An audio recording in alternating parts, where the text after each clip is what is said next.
சட்டப்படியான ஆட்சி நடக்குது. உங்களுடைய வேலை ஒவ்வொன்றும் சட்டப்படியா இருக்கும். உங்க வேலை மட்டுமில்ல, இவங்க வேலை உட்பட சட்டப்படி பண்ணலன்னா என்ன ஆகுங்கிறது இவங்களுக்கு தெரியும். இப்பதான் உன்னை நாங்க பயிற்சி கொடுத்துருக்கோம். புரியுதா? நீங்களும் அதை ஞாபகம் வச்சுக்கோங்க.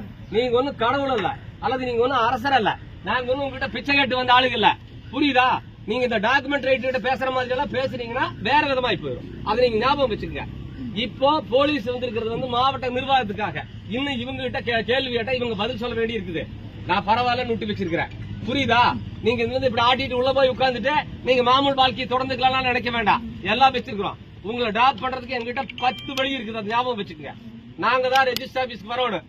உங்களை டிராப் பண்றதுக்கு இந்த வாரத்தில் பண்ணி போடுவேன், வேற விவகாரத்துல. அது எங்களுக்கு தேவையில்லை.